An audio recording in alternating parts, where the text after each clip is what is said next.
For the Final Fantasy faithful, the first thing that may come to mind when Dissidia is mentioned are the lightning-paced over-the-top battles on the PSP's undersized screen, followed by them desperately placing NT among the ranks of Shyamalan's Avatar and New Coke for products we wish never existed. While I'm sure Shyamalan has his fans and Lucas was devastated at the loss of his favorite soft drink, so too were the dozen or so players left rounding out the teams of bots in Dissidia's online lobbies when news broke that the 3v3 abomination had received its final update.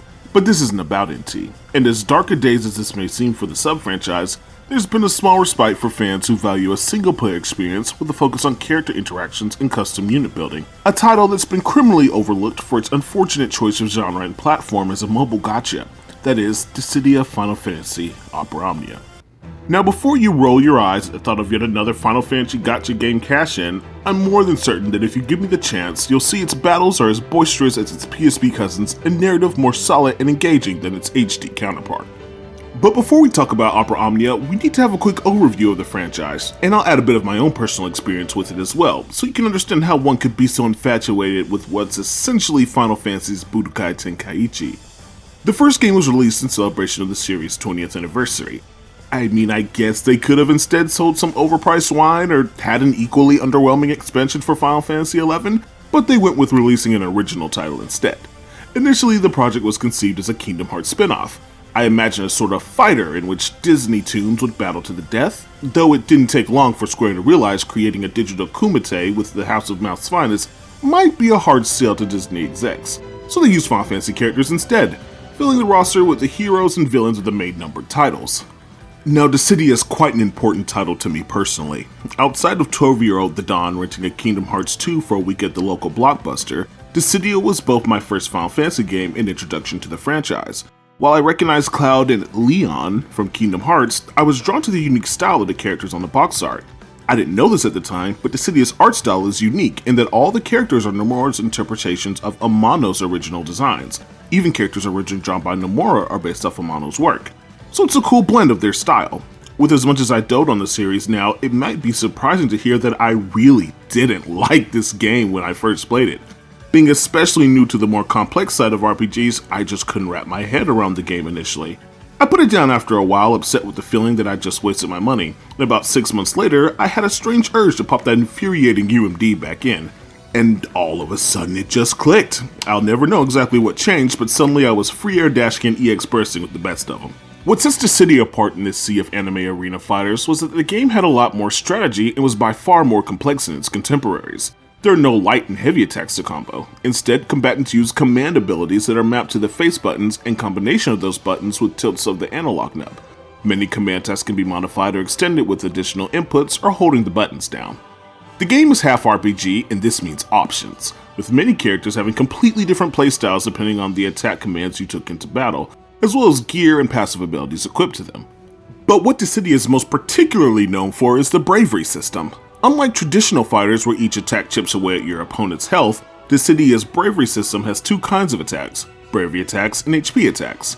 HP works the same way as any other game, but it's the bravery value situated just above the HP bar, so the real game changer. For each bravery hit landed on your opponent, you drain away their attack strength, add it to your own. And HP attacks take your current brave stock and subtract that number from your opponent's health bar. Dropping your opponent's health to 0 results in a victory, while dropping their bravery below 0 will reward you with bonus stage brave, and your opponent will enter break status. Break status has a variety of different effects that change slightly depending on each game, but what is consistent is that any attack landed on a broken character is a guaranteed critical hit. Broken characters can inflict brave or HP damage until they've hit their base brave value again. Each character also has an EX ability, a sort of super attack that again functions a bit different in each game, but for most games basically boils down to the cinematic finishers you find in any other fighting game. Dissidia Duodecim added a few more characters, rebalanced mechanics, and added a Marvel vs. Capcom-like assist system. The third game in the franchise was initially an arcade game. Dissidia Arcade traded the second game's assist system for a full multiplayer experience with 3v3 battles. It seemed to do well enough in Japanese arcades, and a global launch for PS4 and Xbox followed a few years later. However, the game's multiplayer focus and lack of customization alienated the original audience, going free to play a year after launch, and having content updates completely cease development a year after that. And then there's the mobile game, Opera Omnia. Had you told me it was Latin for everyone is here instead of perfect works, I'd be none the wiser. Opera Omnia takes its name quite literally in that it seems no character is off limits. True to the franchise's roots as a turn-based RPG, Opera Omnia has room for the support, healers, and utility-type characters that just wouldn't have been a good fit in an arena-based fighter, or dramatic progressive action as Square Enix likes to call it. Outside of combat being party-based, Opera Omnia does more to mimic its cousins on a PSP with chase sequences, assists in the form of friend units, and more cinematic EX attacks. The turn-based battles take inspiration from Final Fantasy X CTB system, with an act list displaying the clear turn order for both enemy and ally parties. Earlier I mentioned that break functions slightly different game to game, and in Opera Omnia, a break not only results in bonus brave and guaranteed crits, but will also knock your opponent back a turn. The same break knockback applies to the player party as well, adding even more strategic depth to battles.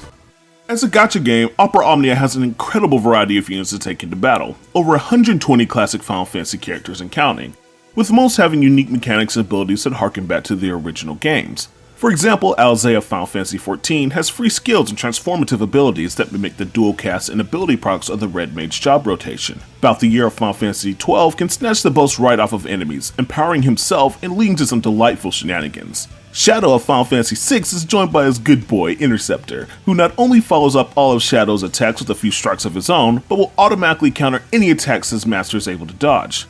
Galoof of Final Fantasy V is a tank. With the ability to cover your team, he avoids 90% of attacks thrown at the party and instantly counters any non-magical strikes.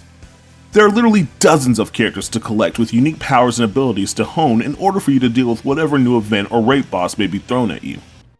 Due to the nature of Dissidia's memory-based world, you'll fight in locations both old and new. Some locales pull directly out of old Final Fantasy games, with many battles fielding both original enemies and monsters, as well as antagonists pulled straight from the mainline games and spin-offs. As you'll mostly be fighting monsters, one of the worst attributes of the old games, mannequin opponents are now used sparingly, and in Act 2 actually have quite a bit of story significance. As far as story goes, lore-wise, Opera Omnia is something of a companion piece to NT, where the original Dissidia's supposed final cycle of the war, the duodecim being the penultimate round and NT being yet another round of fighting because, money, the world of Opera Omnia is supposed to be one of respite. But it doesn't take long for our heroes to realize the world is anything but. As monsters flood the realm through interdimensional torsions, these creatures must be defeated lest their presence cause wibbly-wobbly timey-wimey stuff to threaten the original Final Fantasy worlds. And if that wasn't enough, the protagonists only have partial memories of their games. Materia in her haste decided she could sweeten their stay at the Opera O resort by removing some of their most painful memories. For example, Unintinists don't remember how Final Fantasy X ends, and the children of Class 0 have no idea of the sacrifice they'll make to save Orient. As you can imagine, the mismatch in memories can lead to some fantastic drama and character interactions, taking what's usually a stale JRPG trope and really applying it in the most interesting ways. There are whole arcs dedicated to characters or groups of characters recovering their memories, how that process changes them as people, and what that means going forward. While it's not too far off from your typical JRPG shenanigans, it's far more satisfying than how one-dimensional many of the characters were in Duodecim or the slapped-together cutscenes of NT. While there's plenty of JRPG melodrama to be had with interdimensional convergences, mixed-up memories, and dead characters walking around, the best parts of the story come from the simple but intuitive characterizations. As cool as it is to watch Cloud and Cecil go toe-to-toe with Kefka and Garland, there's a much more sincere enjoyment when the game slows down with a more slice-of-life approach to its storytelling. If you're a longtime fan like myself, with most of the mainline games and many of the spin-offs under your belt, it can be a delight to see how characters from different Final Fantasy games relate and juxtapose one another.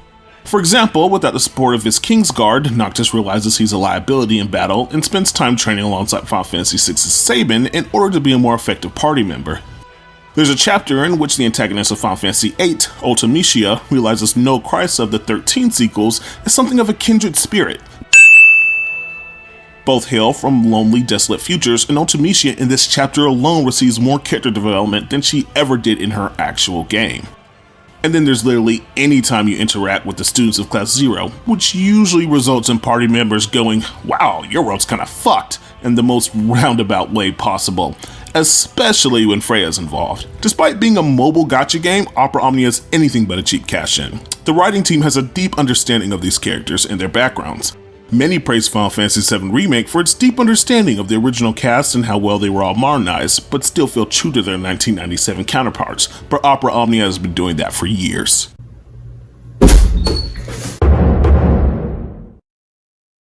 The Vaughn, I finally did it. I managed to get all the pulls I needed to limit break Ramza's weapon. Oh, I'm so happy I can just cry right now. Oh hey, congrats, that's rad. How many of your resources did you use on that? Everything. As much as I dread it, I'd be remiss if I didn't go over the infamous gacha.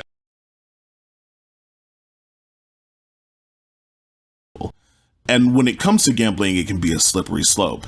Many of you may have heard of the heartbreaking tale of a man who spent 12,000 euros, that's roughly 14,981 freedom units, on Final Fantasy Brave Exvius, while vacationing with his family, nearly costing him his marriage. Such is the dangers of gambling, especially for those with addictive personality traits. It can be hard to resist the allure of one more pool for that JPEG of your Final Fantasy waifu's strongest weapon, but as long as you have the self-control to know when enough is enough, then you should be okay. Luckily, Dissidia Final Fantasy Opera Omnia is better than most in that regard, as there are several factors in place to help keep you from really spending any money at all. But first, I'll explain exactly how the gacha works. Every single unit in the game is free. Instead, the gacha is used to roll for weapons to empower your characters and actually make them useful in battle. But there are 3 tiers of these, and you'll almost always want all 3 tiers completely limit broken. Now, how exactly do limit breaks function in this game, you might ask? Well, this is the part where the gacha really sinks its teeth in. You need 4 copies of any particular weapon in order to completely limit break it, and keep its passive ability without equipping it. Opera Omnia knows it's exhilarating to pull that weapon with the 5% drop rate. Now do it 3 more times if you want that weapon to actually be useful. The gacha gods truly work in mysterious ways, and as ruthless as they can be at times, I mentioned before there are a few different factors that keep it from being as cutthroat as its peers. Opera Omnia is extremely generous in how it doles out its premium currency. The game will throw you countless free pull tickets and averages between 70 and 80 gems a month, if you're able to complete all content, which is just enough to pity. Which brings me to my next point, the pity system. Again, it's something that Opera Omnia offers that many of its contemporaries do not. When you step up to the gacha banners and begin rolling for your weapons using the premium currency, you'll earn tokens that go towards purchasing a character's EX weapon. Meaning, as long as you go into a banner with at least 75,000 gems, you're guaranteed to get that weapon by at least your 15th pull. And while you do need 4 copies of any weapon to max limit break it, you can sell unneeded duplicates of other gold weapons for power stones, which can be used in place of weapon dupes in order to limit break your gear. Last but not least, the most important utility in guaranteeing you don't end up like Fish Fried Cat is time. There's a nearly 10-month buffer between the Japanese version of the game and the global version. Global has a full 10-month planning period for who you may want to save gems for, who to skip, who to pull with tickets, and there are tons of resources, guides, and planners out there for optimizing all your pulls, ensuring you never need to spend a dime. It's been admittedly awkward 12 years for Dissidia. Not many can say they've changed genres not once but twice in little over a decade, with each of these paradigm shifts being met with varying levels of success. It's hard to be optimistic about Dissidia's future, but with Square Enix recently switching gears and attempting to rebrand themselves as an action game company, having all their biggest releases this generation outside of Dragon Quest being action RPGs, one could assume there might be another chance for a console-scale Dissidia to shine.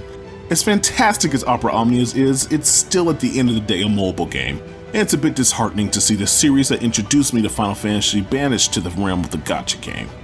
Despite all this, I must say that it shines brighter than its predecessors ever did in turn-based gameplay that feels right at home with the series' roots and character-focused storytelling that celebrates what truly makes the series so special in the first place, creating in itself a truly perfect works for anyone interested in the legacy that is Final Fantasy.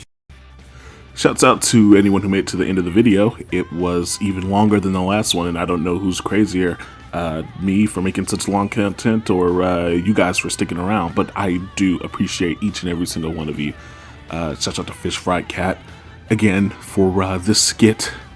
It was very much appreciated. I like being able to switch things up and incorporate all kinds of different content.